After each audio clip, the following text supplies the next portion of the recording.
ጌት ተቀጥላለ ይቅርታ ኢንሻአላህ ዳጊ ወንድማችን ሆኗል። ያጥና እስልምናን ተቀብሏል። እስከ ዛሬ ሲከራከር ሲጠይቅ እንደነበር ታውቃላችሁ። እዚህ ቤት ዳጊ ወንድማችን ከዚህ በኋላ ሙስሊም ወንድማችን ሆኗል። ማታ ሸሃዳ ይዟል። እስከ ዛሬ ሲጠይቅ ነበር፣ ሲከታተል ነበር። እውነትን አውቄያለሁና ከዚህ በኋላ እስላምን መቀበል እፈልጋለሁ ብሏል። ዳጊ ተአምር ሆኖባቸዋል። ኮሜንት ላይ አላማኑ እና እስልምና ተቀብሏል። በጣም ደስ ያለኝ ምክንያቱም ሲጠይቅ የነበረ ልጅ ነው። እስከዛሬ በጣም ብዙ ቆይተዋል። እዚህ ቤት ታውቁታላችሁ። ይጠይቃል ምን ይከራክ ማነው በጣም በጠንካራ ሁኔታ ይከራከር ነበር። መጨረሻውን ግን እውነትን ተረዳ እና ሰዎች ሲጠይቁ የሆነ በቃ እንትን ሲሉ ምናምን መታገስ አለባችሁ። በተለይ የእውነትን የሚፈልጉ አይነት ሰዎች ያስታውቃሉ። ጥያቄ ያበዛሉ፣ ይጠይቃሉ። በስነ ስርዓት ነበር ስጠይቅ የነበረው። ቤታቸውላ እኔስ እውነትን ያወቀ ምን እንደሆነ እናሳያቸዋለን። አንድ ቀን ላይቭ ላይ ታመጣና ድራማ እንደዚህ ትሰራበታቸዋለህ ማለት ነው። እኔስ ዳጊ ቀጥል፣ ወደ አንተ አልፌያለሁ። ከእስልምና በፊት ሌሎች ሃይማኖቶች እንደሌሉ ነበር መጀመሪያ እነሱ ያስተማረው። ኢፎይ ጋር ሲመጣ ደግሞ ኢፎይ ጋር ሲማር ከእስልምና በፊት ሌሎች ሃይማኖቶች እንዳሉ ኢፎይ ሐዲሶቹን እየጠቀሰ ከመጽሐፍ ቅዱስ ሳይሆን ከራሳቸው መጽሐፍ እየጠቀሰ አስተማረኝ።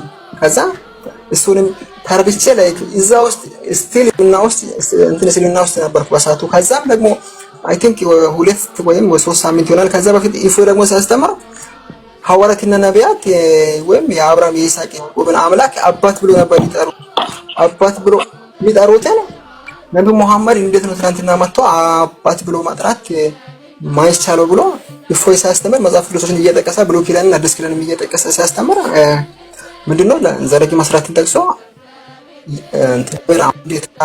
ደግሞ እንደዋል ጠቅሳ አምላካችን አባት እንደተባለ ይሄንን ሲጠቅስ ደግሞ ነብዩ መሐመድ መጥቶ አይ አምላክን አባት ማለት አይቻልም ብሎ ሲያስተምር፣ ስለዚህ የእስልምና አምላክና የክርስቲያን አምላክ አንድ አይደለም ብሎ እፎይ ሲያስተምር፣ ያው እሱንም ደግሞ ከዛ በፊት ግን አላህ አምላክ አይደለም ወይም አምላክ አባት አይደለም አላህ አባት አይደለም ብዬ አላውቅም ነበር። እስልምና ውስጥ ሲገባ ወይም አባት ተብሎ መጠራት ወይም ማጥራት አይቻልም ብዬ አላውቅም ነበር። ልክ ኖርማሊ ልክ እንደ ክርስትና ነው አባት ማለት ይቻላል ብዬ ነበር እንትን ወጥተና ወደ እስልምና ሄጄ ሲጠይቅ አይ አባት ማለት አይቻልም እንትን ስለኝ ደግሞ ሞር ኮንፊውዝድ ሆንኩ። እዛ ውስጥም ስቲል እየቆየው ሲመጣ ብዙ ሰላምቶችንም ላይክ ለማናገር ምናምን ወከርኩ።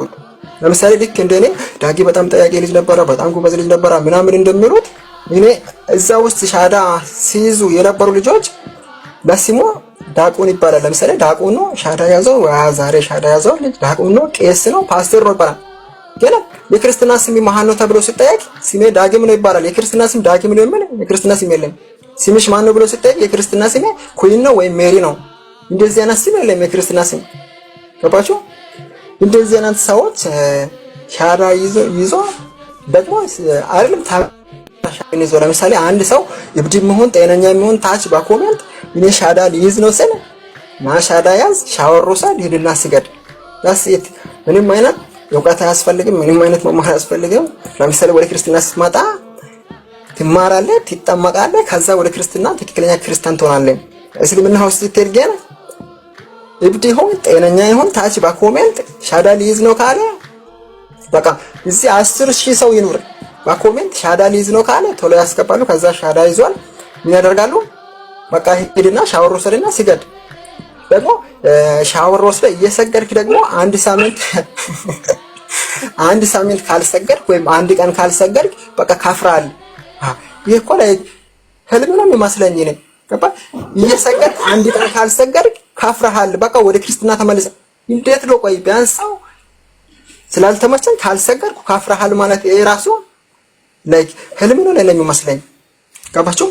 ልጆች ለምሳሌ ክርስትና እኔ ከልጅነት ጀምሬ በነገራችን ላይ ክርስቲያን ነበርኩ። ለምሳሌ እዚህ ሀገር ስመጣ ስደት ከቤት ሲወጣ የራሱ የቤተ ክርስቲያን አባቶች ጸልዩልኝ ምናምን ነበር የወጣሁትና እዚህ ወጥቼ ላይክ የሆነ ነገር ወይም ስለተመቻኝ ምናምን ኢየሱስ ክርስቶስን ጌታ እኔ በራሴ ላይ የደረሰው ነገር እውነት ለመናገር እኔ እዚህ ላይ ወይም ለማስመሰል ወይም ድራማ ለማስራት ሳይሆን እውነት በራሴ በኩል በጣም ነው ወደውት መጀመሪያ ኢየሱስ ክርስቶስ ረድቶኝ ደግሞ ተመልሼ መጥቼ ኢየሱስ ክርስቶስን መካድ ማለት በጣም የሚገርም ነውና ብዙ ልጆች ካኔ ተማሩ።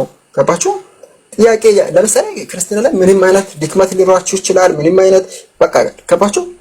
ሃይማኖታችሁ ላይ በጣም ድክመት ሊኖራችሁ ይችላል።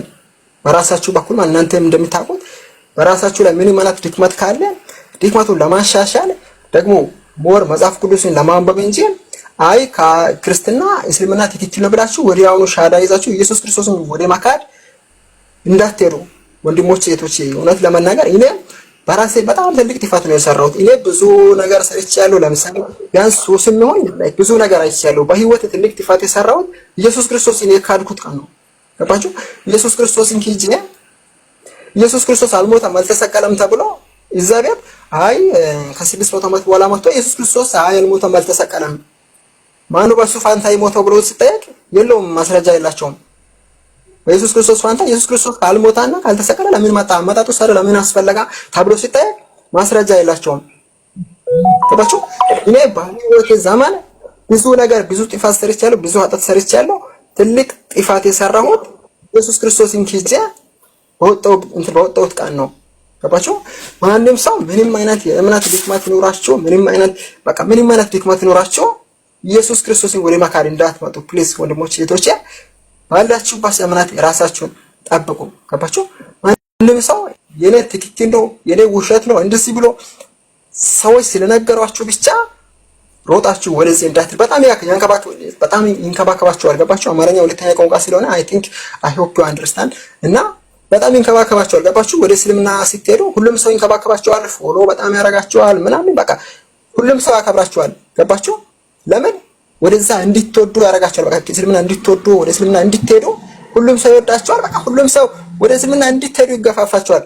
ገባችሁ? ግን ወደ ክርስትና ስትመጡ ክርስትና ኢየሱስ ክርስቶስ እኔ እውነትን መንገድም ህይወትም ነኝ ስላለ ከወደዳችሁ ኢየሱስ ክርስቶስን ወዳችሁ ፈቅዳችሁ ስለምትመጡ ማንም ሰው ግድ አይሰጥም። ለምን አንተ የምትመጣው ኢየሱስ ክርስቶስን አይተህ እኔ እውነትን መንገድም ህይወትም ነኝ ያለው ኢየሱስ ክርስቶስን ወደና ፈቅደ ስለምትመጣ ማንም ሰው ምንም አሁን ወደ ክርስትና እኔ ቢመጣ ቢሄድ ከክርስትና የሚቀንስ የሚጨምር ነገር የለም። ገባችሁ? ግን ትክክለኛ ህይወትም መንገድም እውነትም እኔ ነኝ ስላለ ኢየሱስ ክርስቶስን ፈልጋችሁ ስለምትመጡ ማንም ሰው ቼክ አያረጋችሁም። ስለዚህ ወደ እስልምና ስትሄዱ ብዙ ሰዎች ስለሚያከብራችሁና ብዙ ሰዎች ስለሚወዳቸው እስልምና እንድትወዱ ያደርጋል። ገባችሁ? ሞር እንድትወዱ። ስለዚህ ወንድሞቼ እህቶቼ እኔ ብዙም ያው ማውራት አልችልም እና ባላችሁበት እምነት ጸንታችሁ ብትቆሙ እውነት በጣም ሞር ይጠቅማችኋልና ከኔ ተማሩ። እኔ በራሴ በኩል በጣም ነውና የተጎዳሁትና በራሴ በኩል በጣም እኔ እንደማውቀው በጣም ነው የተጎዳሁት። ገባችሁ? ትናንትና ሀገር ቤት እያላችሁ የቤተ ክርስቲያን አባቶች ጸልዩላችሁ የሆነ ቦታ ደርሳችሁ የሆነ ነገር ከያዛችሁ በኋላ ኢየሱስ ክርስቶስን ወደ ማካድ ገባችሁ? እኔ ለምሳሌ አካውንት ሌላ ቲክቶክ አካውንት አለኝ። ማንም ሰው ፎሎ አረገኝ አላረገኝ ከዚህ ደግሞ ምንም የሚጠቀመው ነገር የለም። ምንም የሚቀንሰኝ የሚጨምረኝ ነገር የለም። ገባችሁ? ለፎሎ ብላችሁ ወይም ለማይሆን ነገር ብላችሁ ኢየሱስ ክርስቶስን ወደ ማካድ የምትመጡት ልጆች ፕሊስ ከኔ ተማሩ። እርስ በራሳችሁ በቃ የሚያስፈልጋችሁ ነገር እርስ በራሳችሁ ተባባሩ እንጂ ኢየሱስ ክርስቶስን ወደ ማካድ እንዳትመጡ እላችኋለሁ ወንድሞቼ። እፎይ ለዚህ ሁሉ ያበቃኝ ደግሞ እፎይ ነው። ገባችሁ? ሐዲስ ትክክለኛው እሱ እየከፈተ የሚያነበው ትክክለኛ የተጻፈውን ቁርአን እየከፈተ የሚያነበው የተጻፈውን ገባችሁ? ሞር ወደ ክርስትና እንድመለስ ያደረገን እፎይና እፎይ ብቻ ነው። ገባችሁ? ብዙ ሰዎች እፎይ ይዋሻል፣ እፎይ እንደዚህ ያደርጋል፣ እፎይ ውሸት ሳይሆን ሐዲስ እዚህ ቁጥር ላይ ነው በዚህ ምዕራፍ ላይ ነው ብሎ ሐዲሱንና ቁጥሩን ጠቅሶ እሱ ሲያወራ ጽፌ ይዤ በጎግል ላይ ትራንስሌት ማድረግ እንግሊዝኛ የቻልኩትን አንብቤ ሲያቅ በቃ ሁሉም ትክክል ናቸው እሱ የሚያወራውና እኔ ያነበብኩት። ስለዚህ እፎይ ላይ ምን ማለት ውሸት ነው ላይክ እፎይ ብዙ ልጆች እንዲጣሉ ገባችሁ? ብዙ ሰዎች እፎይን እንዲጣሉ ምን ያደርጋሉ? እፎይ የሚያወራው ሁሉም ውሸት ነው ይላሉ። ከዛ እነሱ እፎይን ስለሚጣሉ ሁሉም ሰው እፎይን እንዲጣሉ ላይክ እንዲጣላ ያደርጋሉ። ገባችሁ?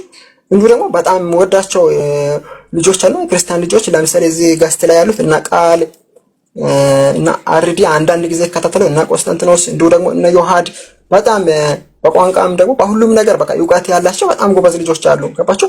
እነሱን ጋብታችሁ ተከታተሉ እንጂ ምንም አይነት እምነት ድክመት ቢኖራችሁ ኢየሱስ ክርስቶስን ወደ ማካድ እንዳትመጡ። ወዳችኋለሁ፣ አከብራችኋለሁ። እፎይ እግዚአብሔር ይጠብቂ፣ እግዚአብሔር ሙሉ ጤና ይስጥ። አከብራለሁ ወንድሜ። ያ በጣም ጥሩ መልእክት ነው ያስተላለፈላችሁ። ጥሩ ነው ብዬ አስባለሁ። እኔ አስቀድሜም ስላወራሁትም ምንድነው እሱ እንትኑን ለምዛ ሲያወድሱት በጣም እውነት ፈላጊ አውቆ ጨርሶ መርምሮ አዎ ላይላው የምንነግሩት ቲክቶክ ላይ ሌላ ነው፣ በውስጥ አስተምሮቱ ሌላ ነው። ትዋሹታላችሁ። እስልምና ውስጥ አንድ ሰው ጤናማ አይምሮ ካለው ሉክ አይምሮ ጤናማ ከሆነ እስልምና ውስጥ ተደናብሮ ወይንም ደግሞ ተጭበርብሮ ከገባ ማክሲመም 3 ወር 4 ወር ነው የሚቆየው። አንተ ስንት ወር ነው የቆየው? ወር ይላል ነው 2 ወር ከምናምን 2 ወር። ኦኬ ይሄ እስልምና ውስጥ የሚቆይበት እድሜ ዘመን ነው። ተጭበርብሮ ከገባ ማለት ነው። አይምሮ ጤናማ ከሆነ የሚያነብ ከሆነ ማለት ነው ከበዛ 6 ወር 3 ዓመት ባልሞላ ጊዜ ውስጥ ይወጣሉ። የገቡ ሰዎች 3 ዓመት ባልሞላ ጊዜ ውስጥ ይወጣሉ። አይምሯቸው ጤነኛ ከሆነ የሚያገናዝቡ ከሆነ ለጊዜው ወከባ ይፈጥሩባቸዋል። እንዲያርግ እንዲህ በይ፣ ቶሎ ሻዳ ቶሎ በል፣ እንደዚህ በል፣ እንደዚህ ፍጠር፣ አንተ ጀግና ነህ፣ አንተ ምሁር ነህ፣ አንተ ታውቃለህ። እንደዛ ነው አይደል? በውስጥም ይመጣሉ እንደዚህ ድጋፉ፣ ምን እናግዝ፣ ምን እናድርግ፣ እንዴት እንሁን። አዎ እውነት። በዛ ላይ ደግሞ እኔ ሻዳ ያስኩት በውስጥ ነበር። እነሱ በቃ ላስታውቅ ልጆች ጋር ላስታውቅ ምናምን ብሎ ጋስት ላይ ወሰደኝ።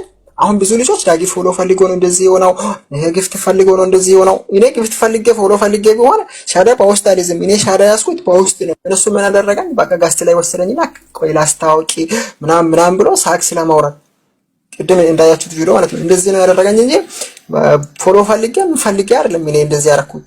ስለዚህ ብዙ ልጆችም ለምሳሌ የሆነ ምንም አያውቁት ልጆች ገብተው እኔ ቄስ ነኝ ይላል ወይም እኔ ዲያቆን ነኝ ይላል። ግን ክርስትና ስም ማን ነው ተብሎ ሲጠይቅ የክርስትና ስሙን አያውቅም። 5 አዕማደ ምሥጢራት እነማን ናቸው ብሎ ቢጠይቅ 5 አዕማደ ምሥጢራቱን አያውቁም። ገባችሁ? እንደዚህ አይነት ድራማ ነው እንጂ ባላችሁበት የእውነት ጠንክራችሁ እምነታችሁን አስከብሩ፣ ራሳችሁን ጠብቁ ማለት ነው። አደ ሚስጥር ሲጠየቅ አላውቅም ሲል ንስሐ ክርስትና ስሙን እንኳን ሳያውቅ ማለት ነው ቄስ ተብሎ ኢማጂን። ይሄ የሙስሊሞች ድራማ መቼም አይቆም፣ መቼም ማያልቅ ይቀጥላሉ ሁሌም።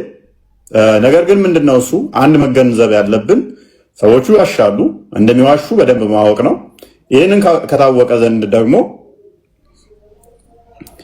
ይሄንን ካወቅን ሁላችንም መጠንቀቅ ያስፈልጋል ማለት ነው። ሰው ምንገባበት ቤት፣ ምንቀመጥበት ቤት ምን አይነት ቤት ነው እየተቀመጥን ያለ ነው? ሆን ብለው ነው ልክ ክርስቲያን ሊጠይቅ ከገባ ወይንም ደግሞ ሊመልስ ከገባ ያዘጋጁት ሰው አለ፣ ድራማ እንዲሰራ የተዘጋጀ አለ። ከዛ በኋላ አንተም እዛ ጋር ያስቀምጡና እሱም ያኛውን ሻዳ ያስይዛሉ ማለት ነው። ለምንድን ነው ይሄንን የሚያደርጉት? ሰው እየሰለመ ነው ብለው እንዲያስብ ማለት ነው። እስራቸው ያለ ሰው እንዳይወጣ ማለት ነው። ዳጊ ላይ በጣም ትልቅ ፕሮፓጋንዳ ስለተሰራ ነው። እኔ እንደውም ይሄ ልጄት እንደዚህ በጣም ታዋቂ የሆነ በጣም ምሁር የሆነ ምናምን ብለው ሲስሉት እንዴት ነው እሱ ማላቀው ምናምን ብዬ ቪዲዮውን አይቼ ገርሞኝ ነበረ። በጣም ተገርሜ ነበረ።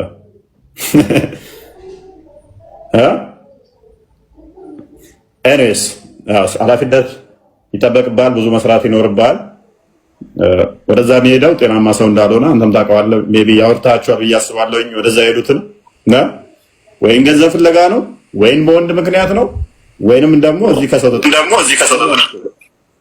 እውነት አሁን ብዙ ልጆች እዚህ ቪዲዮ ስንሰማ የራሱ እዚህ እኔ ከራሴ ሳይሆን እዚህ ቲክቶክ ላይ ራሱ የተፖስተው ቪዲዮ ስናይ ለሰላምቴዎች እርዳታ እየሰበሰበን ነው፣ ለሰላምቴዎች እንደዚህ እያደረገን ነው። ብዙ ሰላምቴዎች ግማሹ የቤተሰቡ ታማሚ ናቸው፣ ግማሹ አካለ ጎደሎ ነው፣ ግማሹ የሆነ ምክንያት አለው፣ ወይም ላይ ጓደኛ ወይ ፍቅረኛ ይዞ የሚሄዱት አሉ። ገባችሁ? እኔ ግን ምንም አልፈልግም። እግዚአብሔር ይመስገን ያለው ሳውዝ አፍሪካ ሰርቼ እየኖርኩ ነኝ። በዛ ላይ ደግሞ እኔ በተለይ ሞር እንደወጣ ያደረገኝ ሱራ 5:51 ላይ ያለው ክርስቲያንና አይሁዶችን ረዳት አድርጋችሁ አትያዙ። እኔ ወንድሜ ጋር እየሰራሁ ከወንድሜ ክርስቲያን ወንድሜ ጋር እየሰራሁ አንድ ቤት እየኖራን ክርስቲያን ረዳት አድርጋ አትያዝ ማለት ይሄ ራሱ እኮ እንዴት አምላክ ክርስቲያንን ወንድሜንም ቢሆን ረዳት አድርጋ አትያዝ ይላል። ይሄ እኮ ነው ሞር የገረመኝ። ስለዚህ የራሳችሁ በቃ